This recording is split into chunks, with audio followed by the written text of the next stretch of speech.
E não se esqueça de se inscrever aqui no canal dos sócios. E também curtir esse vídeo para não precisar te xingar. Então isso que a gente está vendo agora pode piorar ainda mais. A gente não sabe o que vai acontecer.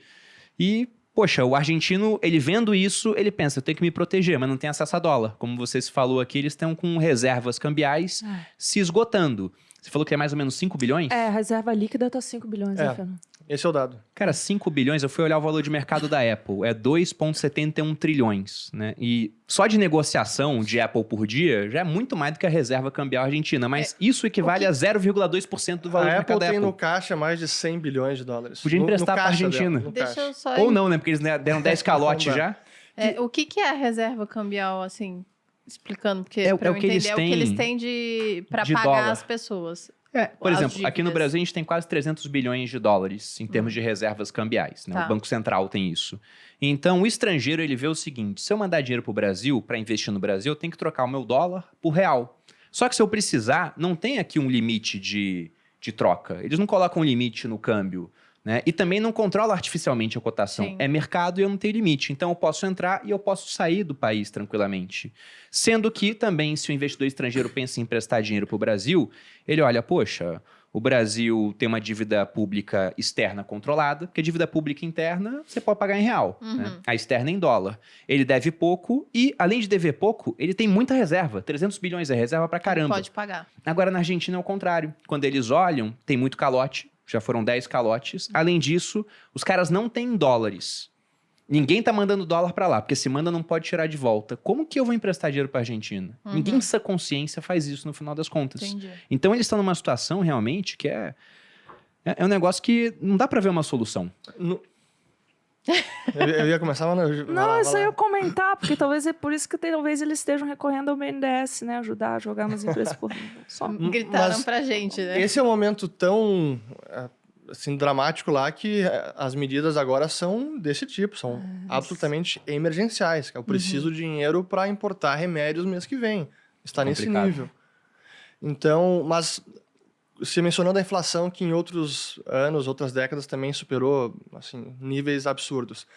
E aí você olha para a parte fiscal, o déficit fiscal argentino também é recorrente. Vem da década de 60, década de 70, década de 80, e muitas vezes recorrendo à dívida externa. Coisa que o Brasil também já fez, e no passado também teve várias moratórias ou semi-moratórias. Devo, não nego, mas vou pagar quando puder. A Argentina também teve 8 moratórias, o Brasil 8 ou 9. Então esse histórico de devedor, de gastador e que não é bom pagador, ele é recorrente na América Latina e a Argentina agora está se superando. Uma das grandes diferenças entre o Brasil e a Argentina no período recente foi o Plano Real, que foi uma reforma monetária, mas também foi uma reforma fiscal e uma reforma bancária. E lá a gente conseguiu conter várias das torneiras de impressão de dinheiro, que estavam jorrando liquidez na economia. A Argentina não conseguiu fazer isso até hoje. Esse é um dos grandes diferenciais da nossa economia para deles. É, que foi também, teve a questão da responsabilidade fiscal, né, no Plano Real, que foi um pacote, né? Aí, mais adiante, em 2000, a LRF, que foi fundamental, ali já estávamos saneando os bancos privados, que não era o principal problema, mas sim os bancos públicos. Todo mundo se lembra, os mais velhos, como eu, era Banerj, Banespa, Banrisul, que não privatizamos, infelizmente. Enfim, todos os estados tinham seus próprios bancos estaduais, que eram fontes de impressão de dinheiro. Eles imprimiam dinheiro para emprestar para o próprio estado, controlador, que não pagava, e daí o Banco Central tinha que resgatar os bancos estaduais imprimindo O que dinheiro. causava bastante inflação. O que era uma das grandes fontes de inflação. Isso foi saneado. E depois, felizmente, na década de 2000, e com o presidente Lula, quitamos a dívida externa, o grosso dela, a ponto de hoje não ser um problema, o que para a Argentina ainda é um grande problema. Você citou os bancos lá atrás, né? Banespa, Banerj. Imagine que você é o Brizola, Boloninha. Você é o governador do Rio de Janeiro. Péssimo, né? Mas tudo bem, vai.